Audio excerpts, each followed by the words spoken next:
Om yogena chittasya padena vacham malam sharirasya cha vaidyakena yopakarottam pravaram muninam patanjalim pranjaliranatosmi.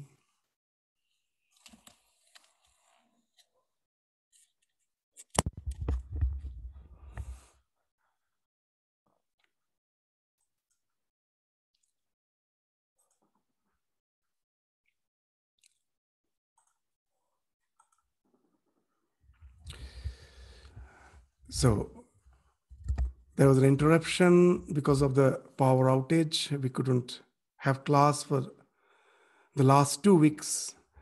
So just as you may remember, we were studying the third chapter, the Vibhuti Pada of Patanjali Yoga Sutra, which deals with the various supernatural powers that develops on the path of your spiritual journey when you are progressing to the ultimate illumination. It's not to inspire you to develop those supernatural powers that the chapter is intended. It's actually just to say that as a side effect, those supernatural powers may develop, but we shouldn't get sidetracked, taking them to be the ultimate goal. Rather, they had to be taken as the milestones that we are progressing. They are the milestone, but they are not the goal. Once we get lured by them, our spiritual journey will stop there itself. Not only that, all those supernatural powers ultimately will lead to the degeneration of whatever spiritual progress we had. A little desire in the spiritual journey can be quite disastrous. As in the Viveka Chudamani, Shankaracharya gives a very nice example. What's the example? That suppose you are having a ball in your hand, a globe in your hand, and you are very cautiously getting up the steps. Just you want to climb the steps to reach the upper floor, and you are climbing the steps, you're having a globe in your hand, and suddenly you trip in one of the steps. Almost you have reached the terrace, and you trip, and the globe or the ball falls from your hand. Shankaracharya and Vivek Chudamani is saying very nicely, the globe is not going to stay there in that step. It will simply go back from where you started your journey. So all these spiritual powers are like they're stripping over if you are not cautious. So all the things which you gain may again just take you back from where you started. So that's why it's actually more of a warning, more of just a way to make us aware that all those supernatural powers will develop even if you don't try. They may come as siddhis, but we should be aware. They shouldn't lure us. We shouldn't forget that what our ultimate goal is. So now we will proceed with the sutras. The 31st sutra where we ended of the third chapter, with which we will start. What is that? That the concentration on Kurmanadya Sthiryam. What is Kurmanadya? It is below the trachea, these bronchial tubes. It is just below the trachea. They are on the bronchial tubes. They are the bronchial tubes. You can feel it. How can you feel this Kurmanadi? Whenever you are not breathing, you just suspend your breath. Immediately you will have a sensation somewhere in your throat. That is the Kurmanadi. Just you stop the breath, immediately you will find a sensation in the bronchial tube, and that is the location of Kurmanadi. So here they're saying that if you concentrate on that, you develop a wonderful calmness. It can be used as a step for meditation. How? That in meditation, we find that calmness stillness of the body is very important. Why it is very important, the stillness of the body? Just as we told, the body and the mind are very much interrelated. It's very much interrelated. Just like the way you keep water in a pot. If you move the pot, the water also moves. Similarly, know it for certain, the body and the mind are geared that way. You will find that when your mind is restless, it is almost impossible to sit at a place calmly. Somehow you will find you have to move around. You cannot sit calmly when your mind is restless. And the opposite is also true. If your mind is restless, the gross way, of course, the subtle way is meditation, but the gross way to bring the mind to calmness to a certain extent is to sit quietly with your spine straight, relaxed, not stiff, relaxed, and you should be aware of the fact your body shouldn't be moving. You will find that many of us have this habit. Even when we are sitting, we have the habit of moving our legs. Know it for certain, those habits have to be got rid of if you really want concentration. When you have resolved from meditation, it has to be as much as possible motionless. If you have already developed the power of concentration, you will find one thing, that when your mind is very much concentrated and suddenly for some reason you move any of your body part a little, suddenly you will feel that your mind has as if had just a great jump downwards. It comes down. It cannot stay in that very concentrated state of meditation. So the calmness is something very important in meditation. And that's why the way they have been spoken of, this to concentrate on the bronchial tube. We need not have to do it consciously. Even when we are breathing, when there's a suspension, you will find that you feel that where the bronchial tube is there. And when you concentrate on that, you develop calmness. To give an example, that how the bronchial tube is related with the stillness of the body. If you have seen any venomous snake like cobra, when it raises its hood, you will find a wonderful thing. There is no motion. It appears to be just like statue. What happens is actually when it stretches its neck, the bronchial tube, that gets stretched and its total focus is actually on there, and that helps him to develop that calmness. There is no movement. So one thing we should understand when we are studying this chapter, that all the supernatural powers which has been spoken of is actually not something supernatural. There's a science behind it. That we have mentioned previously, that our mind is not a single mind. There are innumerable mental modules with fixed stimuli response conditioning. To give an example, you will find that when you are in office, you have a particular mode of behavior. Automatically it changes. The same person, when he comes back at home, he's with his family, his behavior is totally different. The one, again, when he's with his friends, when he has gone to some party, or he has gone for some sports or games, we will find that we change as per the circumstances. Why it happens? As per the circumstances, a particular module gets activated. And once it gets activated, it has its own fixed stimuli response conditioning. And you are bound to act as per that. The mind is constantly fooling us. How? That particular module makes us behave in a particular way, but it gives us a feeling it is I who am deciding to behave in that way. But it never so. The entire world of advertisement is based on that. The moment you open the TV, any advertisement you're seeing, they are actually trying to activate a particular type of module so that you buy the product. It has nothing to do, most probably, with the product itself. Just a very gross example we give. Just whenever you find the latest model car advertisement, it has nothing to do with a model, means a so-called a female standing in front of it. It has nothing to do. But invariably it will be there. Why?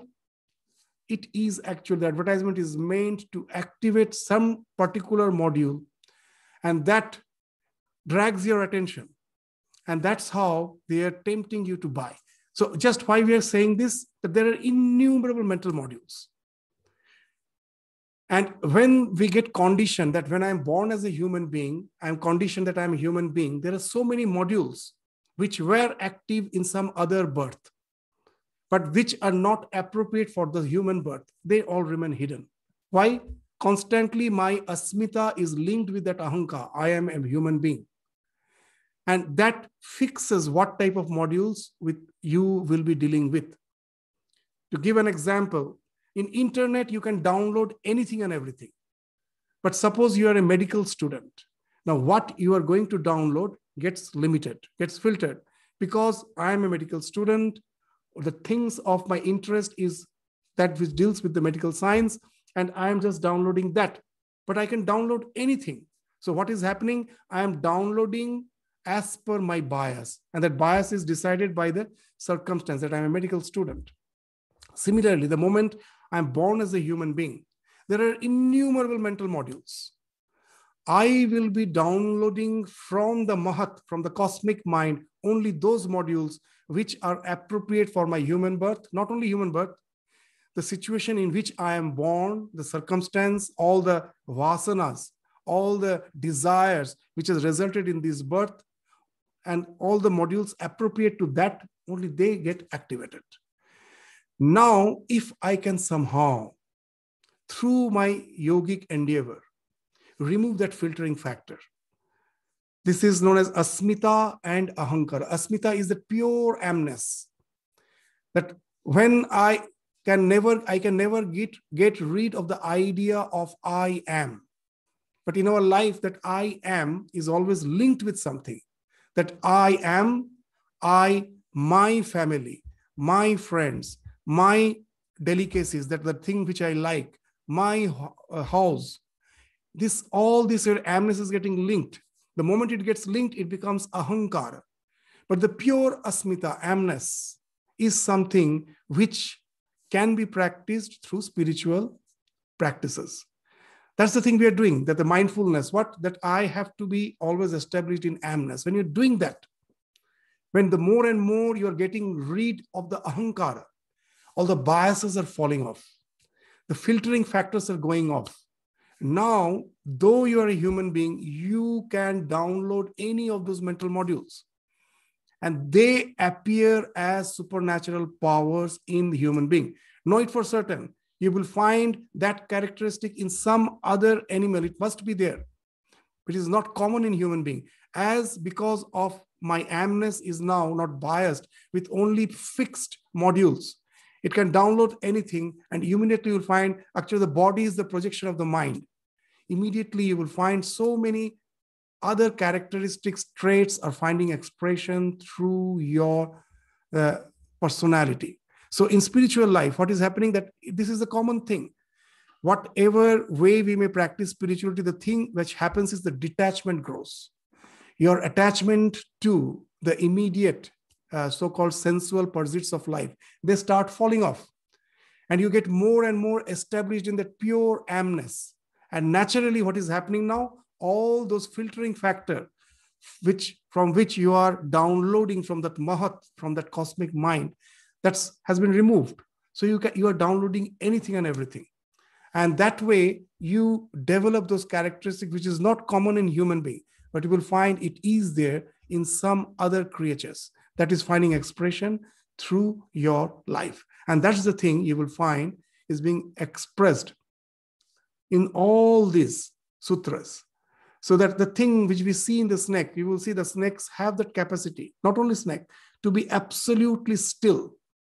And whenever anyone is mentioning absolute stillness, it has something to do with the kurmanari, where the breath has almost been suspended.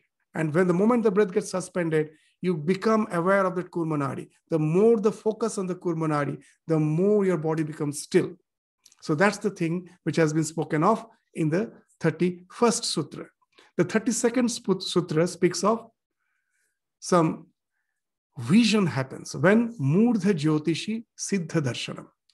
By practicing samyama on the coronal light, on the back of your head, you will find that whenever we draw the picture of illumined soul, there is a glow, a halo behind their head. So this coronal light is something which has to do with that halo. So the one you can concentrate on that, you can have the visions of the siddhas. It's not the one who was illumined, the one who is a bit higher than us. Most probably those who were practicing very sincerely spirituality in this life, but somehow they couldn't become perfect. So even after death, they continue with their sadhana in the subtle body. They are the siddhas. These siddhas become visible when you can meditate on the Murdha Jyotishi. It's very interesting that the center of perception of light is in the hindbrain. Again, very interesting. If you have observed, sometimes it is told that the dogs have some paranormal vision. You will find they're sitting, looking at something intently, and you feel what it is looking at. They most probably, and there are many such incidences you will find it happen that when someone has passed away in your home, after that, the dog sometimes is behaving as if it is seeing something. We see nothing. So there is that our vision is limited as a human being to certain modules. There are certain modules which, when get activated, most probably it opens up the vista of vision to some other level of existence. If we give too much importance to that, I can just go on bragging that I have visions, our spiritual journey stops. But if I take it as a milestone, what's the milestone? Yes, these type of visions, which I have heard is possible, and that gives me the conviction that afterlife is there. It is now for me just a mere belief. The scriptures say that after death, I am not annihilated, the soul remains. It is for me as mere belief. There is for that no realization. I can take it positively in this way. The moment this vision comes, I see that yes, there are certain planes in which we still exist, and that gives the conviction. So in what way you are taking? If you are taking it just for your conviction, it is helping you in your spiritual journey. If you're taking it as a thing as an achievement to just brag and to just delude other people by saying that you have been spiritually perfected, that actually will at last entail in downfall.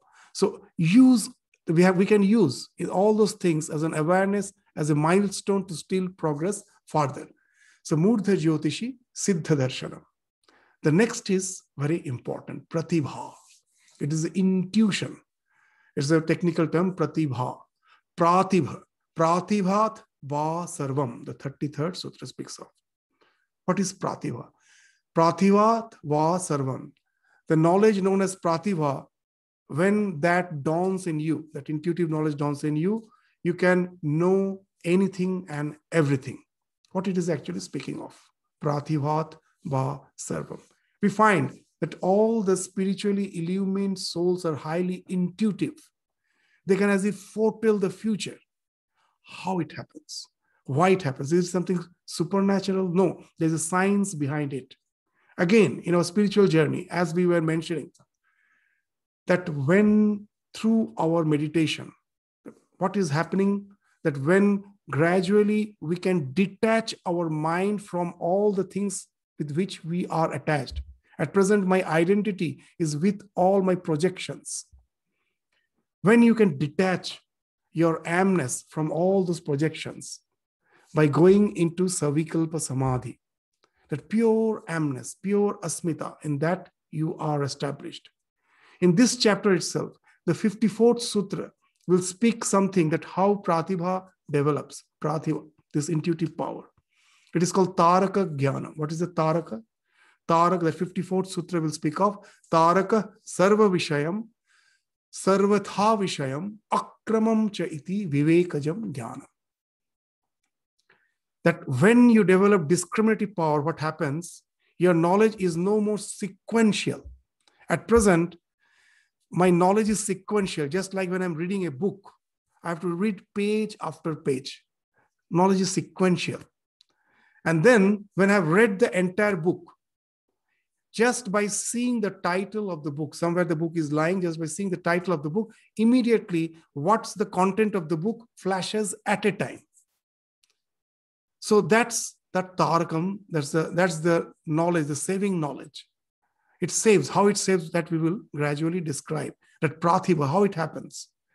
When your mind is becoming detached from all the immediate concerns, from all the biases, by your meditation, by your mindfulness, it is just getting detached more and more. It can happen through devotion. It can happen through discrimination, that the mind, after all, has to get detached. In devotion, you are devoted to something sublime, which naturally, spontaneously detaches it from all the lower things. As Sri Ramakrishna used to say, the moment you get the taste of something, you get the taste of, say, so the moment you get the taste of candy syrup, the molasses you won't like anymore. The higher the taste, the lower thing falls off. That's how in devotion, the detachment happens. And of course, by mindfulness in jnana, the detachment happens. The detachment is the be-all and end-all of spiritual advancement. There's a sign. There's the only sign that I am developing more and more attachment for something sublime, and detachment is naturally following. The more I go eastwards, the west automatically falls behind, in the words of Sri Ramakrishna. So when you get detached, you get established in amness. These words are very important. Asmita is pure amness. Amness not linked with anything.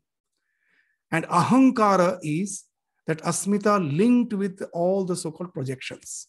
So in spiritual journey, what is happening? Your ahankara is getting cleansed off. You are getting more and more established in asmita. When it happens, what happens? Your immediate concerns, biases are all falling off. They're all falling off. You are getting established more and more established in pure amness. And that enables you, your mind, to have a greater encompassment. You can understand. Just think of the housewife. Early in the morning, she also most probably has to go for work. But before going for work, she has to prepare the food for the entire household. The child has to go to the school. For him, she is preparing the food. For husband, preparing the child for going to the school. She's so busy with the immediate concerns. Her mind is focused to that present moment. The same lady, when she's a bit relaxed, now her mind is bound to go to the past, is bound to anticipate the future. It starts encompassing. The same thing happens with a realized soul. I won't say realized soul, the more he's getting illumined, evolved in spirituality, the mind's encompassment increases because his mind is now free from all the immediate concerns and biases. And what happens? You will read in the life of Buddha, before entering illumination, all the past lives started getting illuminated. The jati smaratva, that happened. All the past lives became illumined. So here also the same thing, your mind encompasses. If even in TV, in the present YouTube, anywhere you go, you just see the regression to the past. I don't know how genuine they are, but any of the regression to the past, the only procedure is the one who is trying to regress you to your past is relaxing you, is hypnotizing you so that you become totally relaxed. You get free from all the present moment concerns, and that automatically takes you to the regression of the past. So when you are spiritually progressing, all your concerns are falling off, biases are falling off. It starts relating to the past. Now what happens? Immediately, all the past becomes a book for you.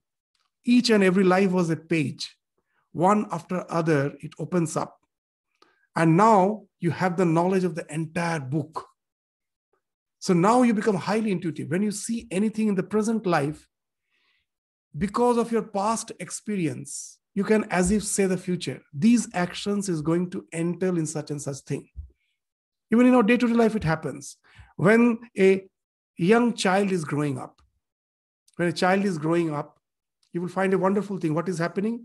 When the child is growing up, suppose he has reached the state of puberty, is a teenager, seeing certain ways of life the parent wants. So this will entail in such and such danger. From where she's saying or he's saying, the parent is saying, she has already gone through that. It's not that he or she is just cursing. He knows that I have gone through this. Such tendencies can result in such destiny. It can just change the course of the destiny.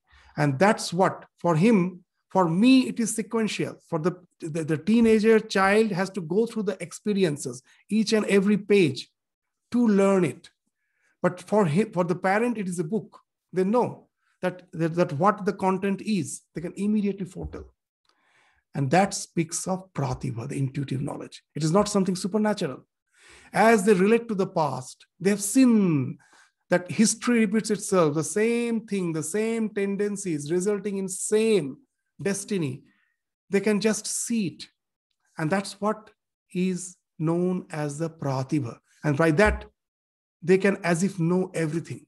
They can see the consequences that are going to happen. In the life of Swami Vivekananda, some interesting incidences are there. When he was going around Europe, the Western disciples, of course, they were proud of their own civilization. They were pointing out the marvelous buildings, the marvelous landmarks of the Western civilization. Swami Vivekananda was just seeing, and then suddenly he commented that you are bragging so much of your civilization. But what I see, your entire civilization is sitting on a volcano to erupt anytime. They never understood what Swamiji is speaking. Again and again, Swamiji repeated this line. The entire Europe is sitting on volcano. After Swamiji passed away in 1902, and we find that in the next decades, just next decade, the First World War, in another 2 decades, Second World War, entire Europe was devastated. Why he was saying that? That entire Western civilization was based on colonialism. And that already started, competition has already started. Swamiji saw when he was going around Europe, he saw that all the European countries are competing for colonies. This greed for colonies to rule over others, to exploit others, that is giving this apparent affluence. But at the same time, it is creating that inner tension within. All the nations will come to a huge war, fight, destruction. He could see that. Not only that, when Swami Vivekananda returned to India in 1898, he's saying that India is going to get independence in another 50 years. Very interesting. I was in Midnapur. In Midnapur town school, there were a lot of revolutionaries. So they have their, diary, still maintained, the diary. So there, these revolutionaries are saying from Midnapur, they used to go to Calcutta. Why, Swami Vivekananda one day had quarreled with one of his classmates in college mates. After returning from the West, he just went to meet one of his college friends. And they had a discussion, and Swamiji told that India is going to get independence in another 50 years. And that also in some very predictable way, in some way, which is not very normal way. In some peculiar way, the India will get freedom. It's not just by fight or by freedom movement, nothing as such. It will come in some inevitable, in some unpredictable way. And the friend challenged him. How can you say British is such a powerful government? In another 50 years, it's never going to happen. And Swamiji, with a piece of charcoal, wrote on the wall, that's just I'm writing, just what I say, I mean it. I'm convinced about it, that India is going to get independence in another 50 years. He wrote it. And it was there for years together. And that was an inspiration for all those revolutionaries. From throughout Bengal, Hidingly, they used to come to that place just to see that writing of Swami Vivekananda that inspired them. That Swamiji has told it is going to happen. But the way it happened was really unpredictable. They never thought how. It's after the Second World War. It is not the freedom movement. We should all be very much aware of it. It's not only India. All the Asian countries got independence almost at the same time. We may try to say that it is because of the freedom movement. Nothing doing. All the countries got. How it got. After the Second World War, it was decided that no more colonies. It is the thing which is creating all this turmoil, tension.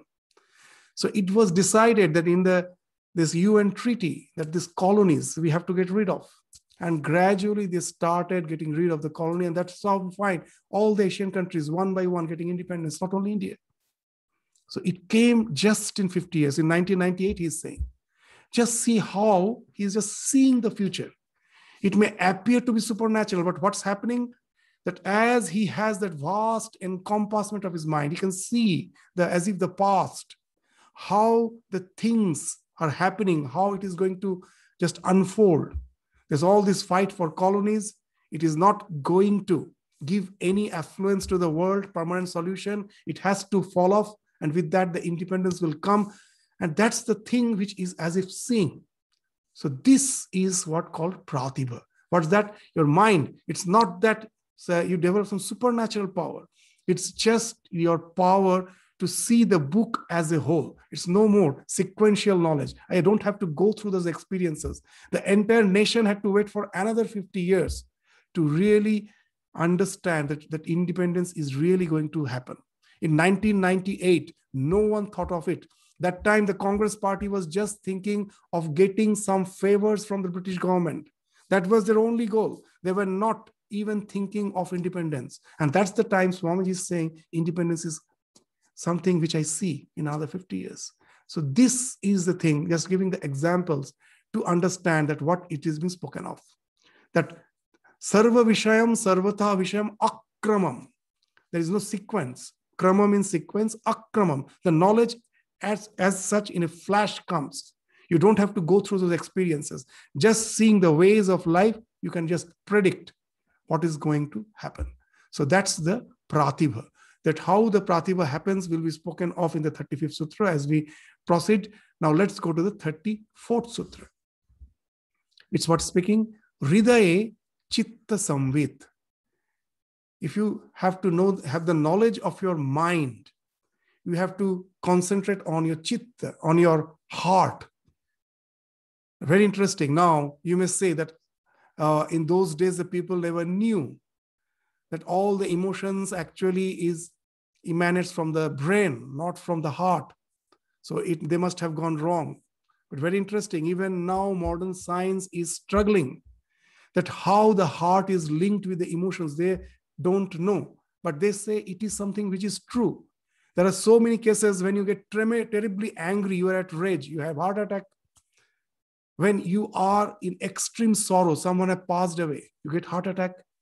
So the emotion has something to do with the heart, though the science is not yet sure how, but it has to do.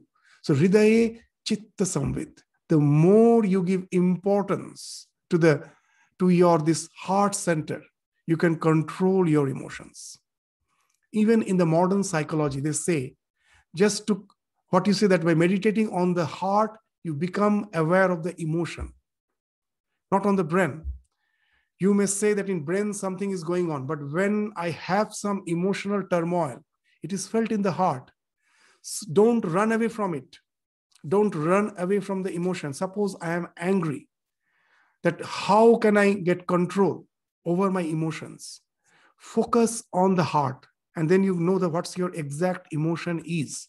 You recognize the emotion and then be focused on that.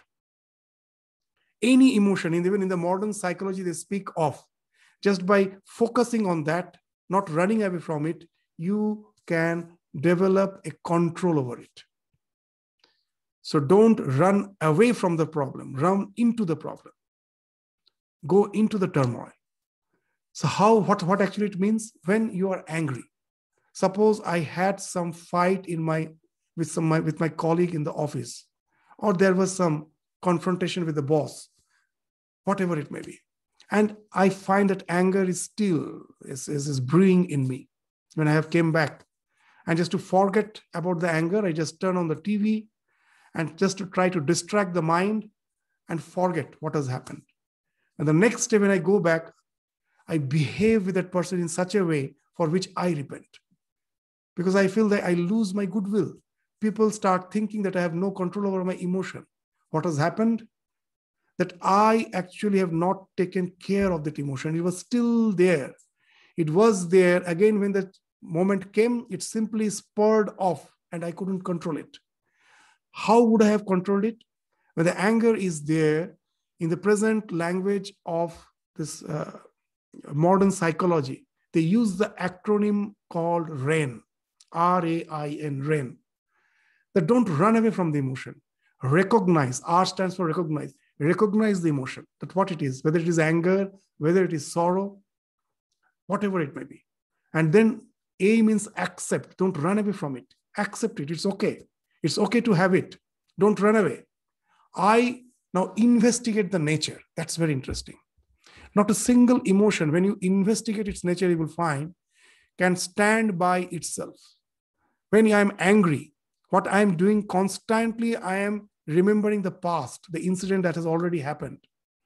I am going to that past. In this moment, I am not supposed to have this emotion. The thing which has happened has happened. Now I am supposed to relax. But what is happening? I am remembering. I am bringing the past. Not only that, I am anticipating all the things I have to say him in return. I am anticipating. Tomorrow when I go, I will just speak him all such and such things.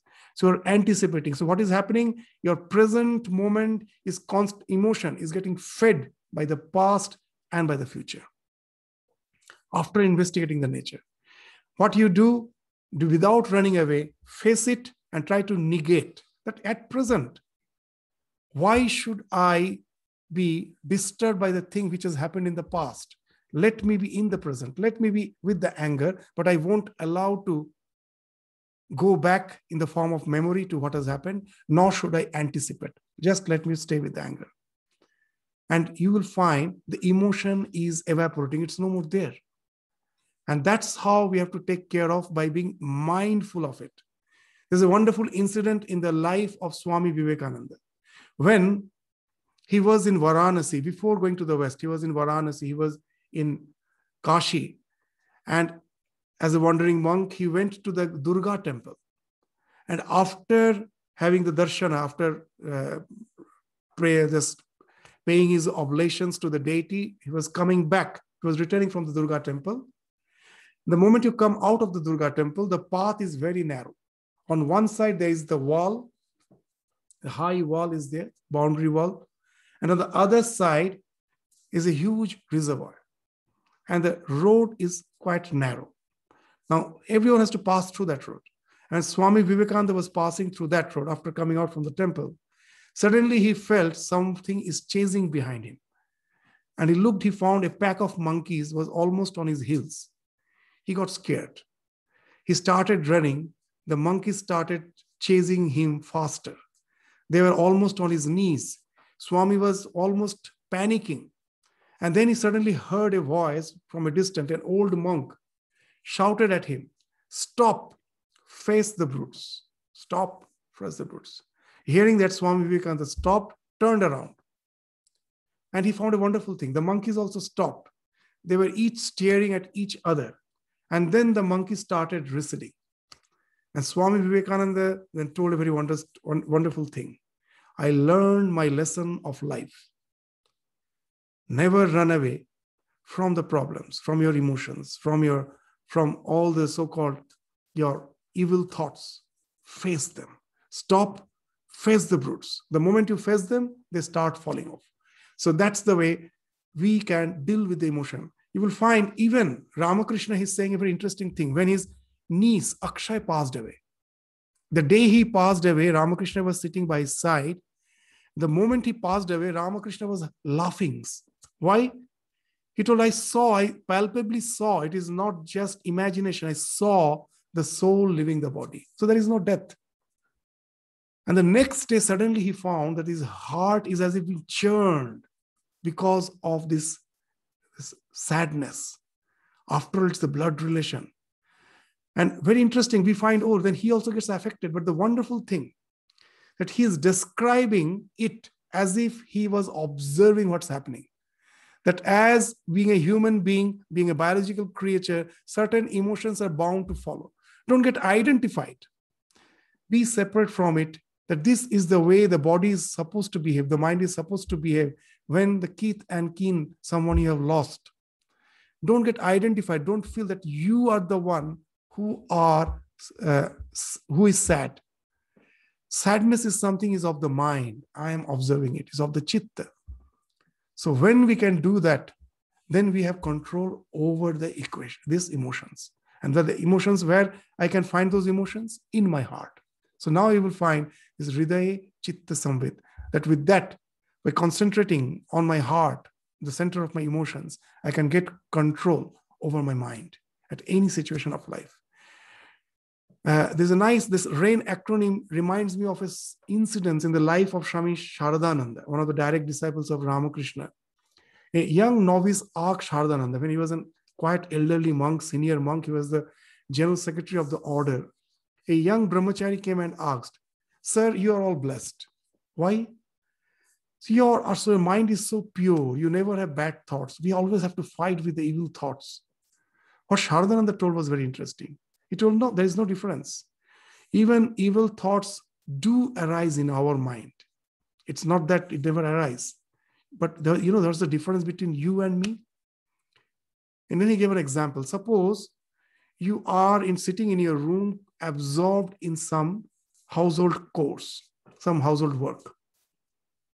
And outside in one corner of the sky, a speck of cloud just has started building up. Layers after layers of clouds are building up. And then suddenly the strong wind starts blowing. There's a thunderstorm.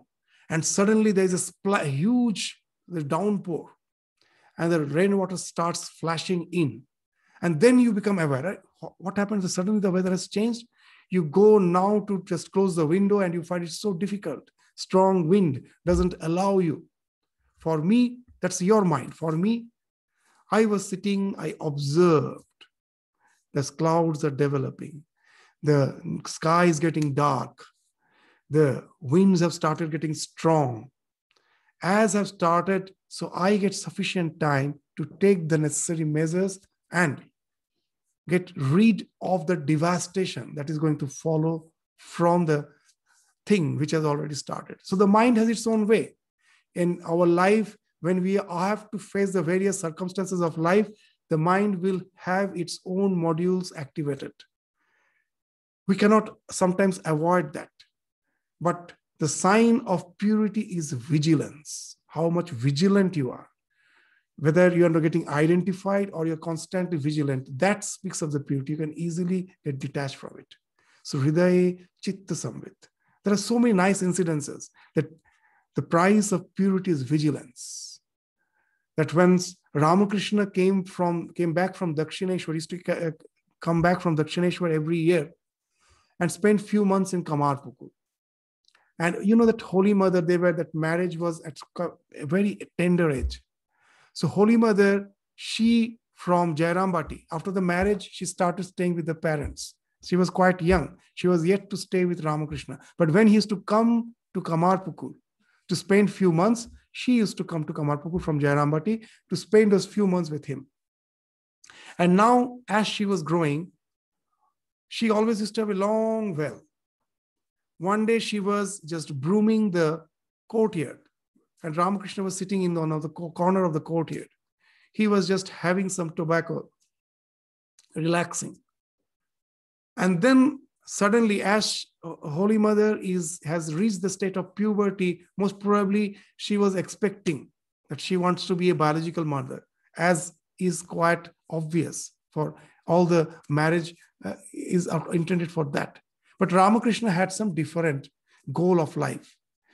Though he was married, that samskara was there, but for him, he was by heart a sannyasi. To bring Holy Mother also to that same idea, Now, in a very childful manner, in the jokingly, Ramakrishna started saying something. What's the need of getting child? We are quite well the way we are leading life.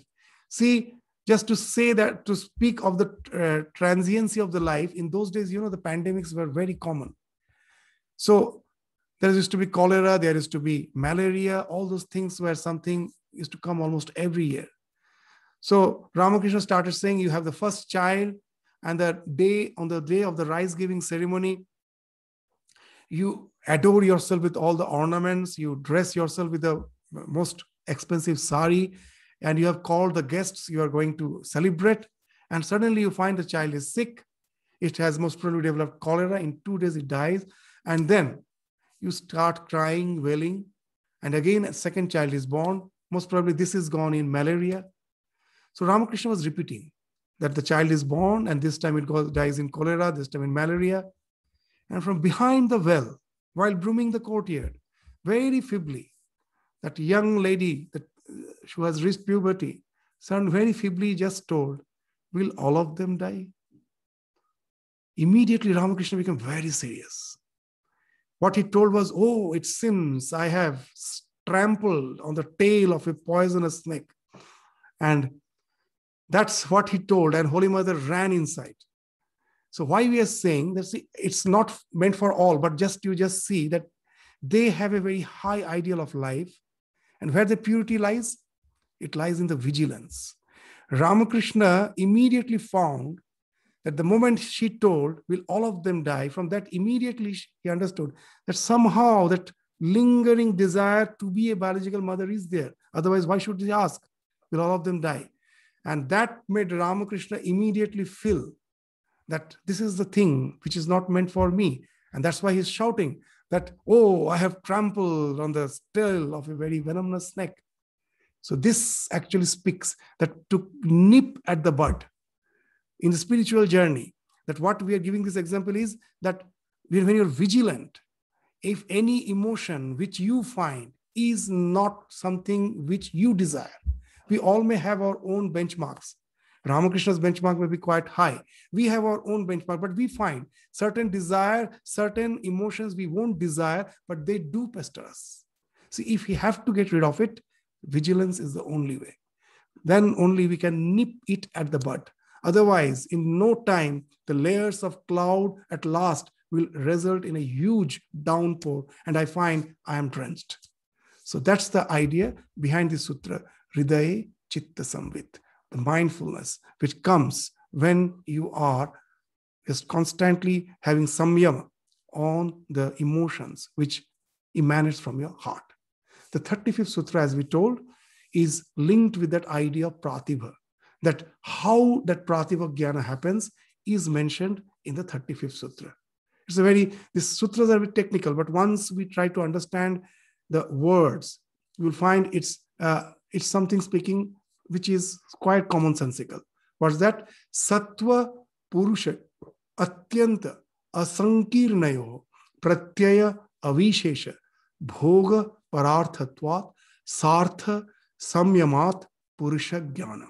So it's quite long. What is saying? Sattva Purushaya Avishesha Pratyaya Bhoga. It's very interesting.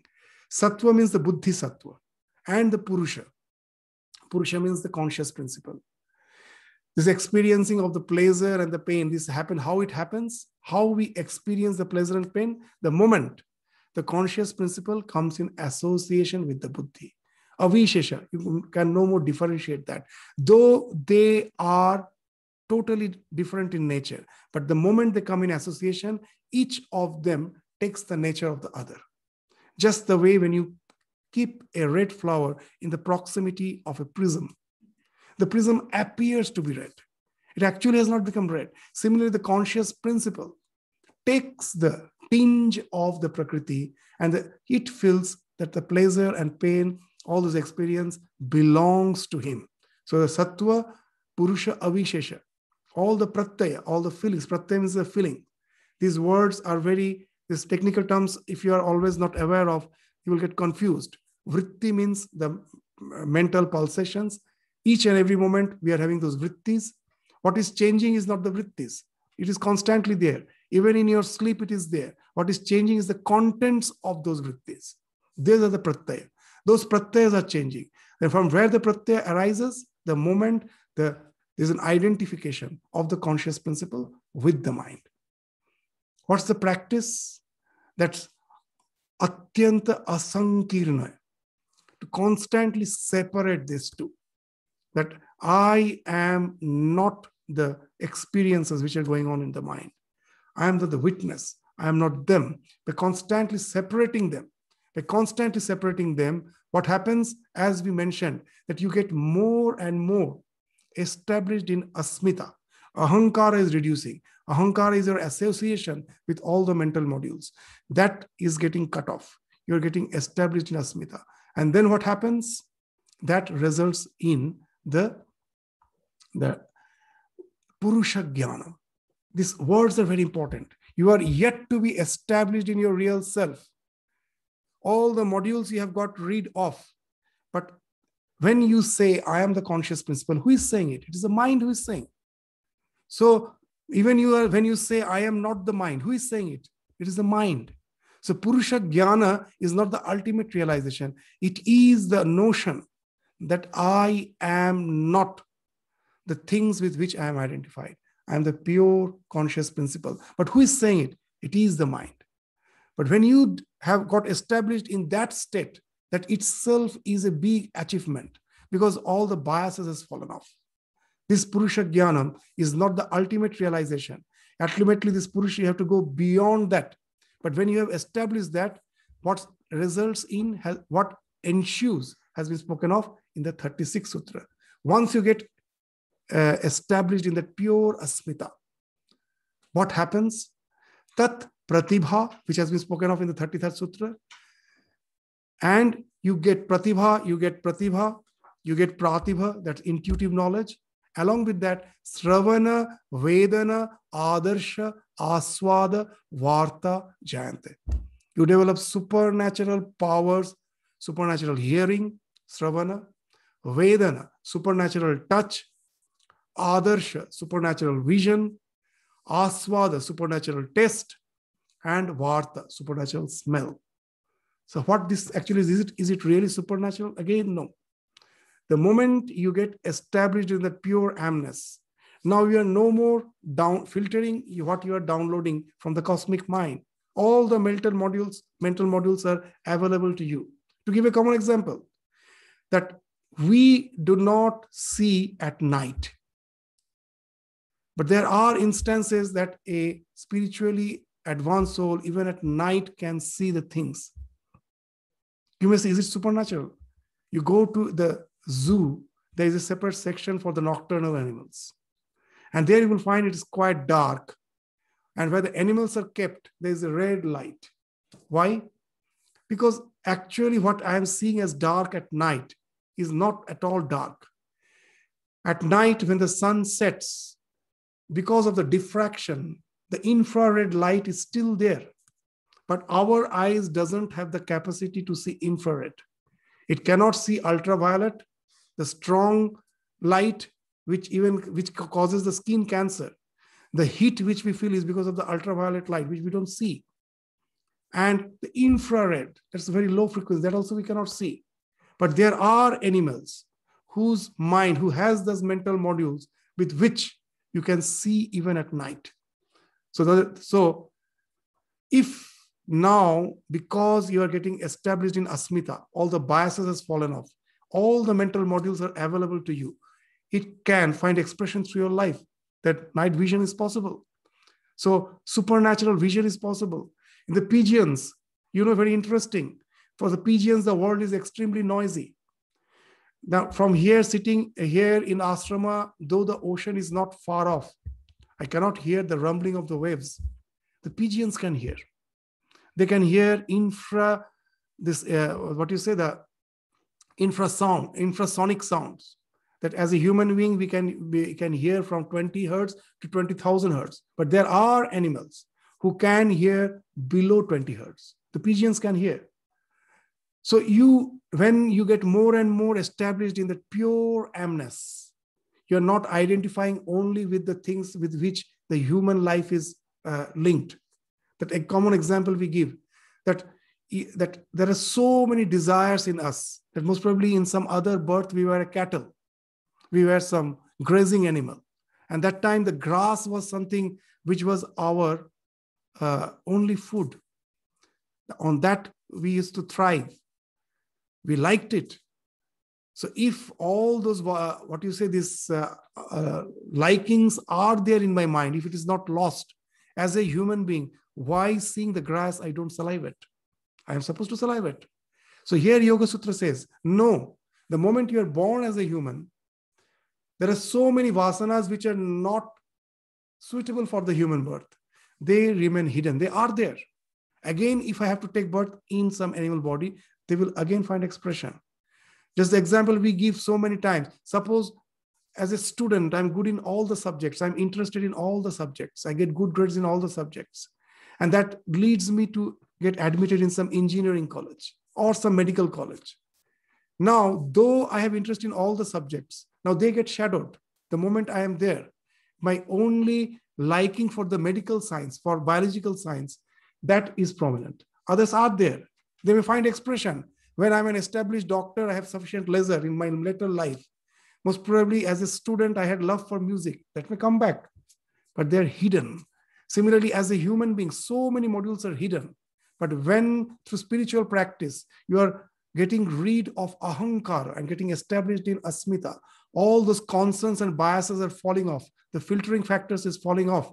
There's only one mind, that Mahat cosmic mind, of which our minds are a part. Now nothing is filtered off. We can download anything. And you can, of course, have all those supernatural hearing, which is common to some other animal. Supernatural touch, supernatural smell, supernatural taste, all those things. That dogs, you will find, can hear supersonic sounds. For the dogs, they use it. That the alarms are used. You know, there are so many movies on burglary that they use, there's some sound for the dogs to do certain action. That as per that sound, that there's ultrasonic sound. No one hears. They hear and carry out the order after hearing that. So they can hear ultrasonic sound. They can have it. They are used for all detecting purpose because of their supersensory smell. So those are the modules which are there in the mind. The moment I am a human being, those gets filtered off. That's why there's a wonderful sutra we will study in the 4th chapter, this last chapter, the 3rd sutra. What's that? That when we are doing all the endeavors in spiritual journey, we are not gathering some supernatural powers. We are actually removing the obstacles. And then what happens? All the powers are already in nature. They just flow in. And they give the example of a farmer bringing water to his field. How is it being filled? There's a nearby river, but there's a dam. And to irrigate his field, what he does, he just makes a small hole in the dam. And the water just flows into his field. That he doesn't have to bring it. No effort is required. He just have to remove the obstruction. So all our sadhanas, the nature has infinite possibilities. There are so many types of mental modules. There's infinite possibilities are there.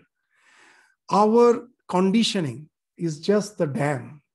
You remove that conditioning, it just flows in. It just flows in. And that's how you get the supernatural sight, supernatural smell, all those things comes naturally. But again, these are just the warning that don't think it as an achievement.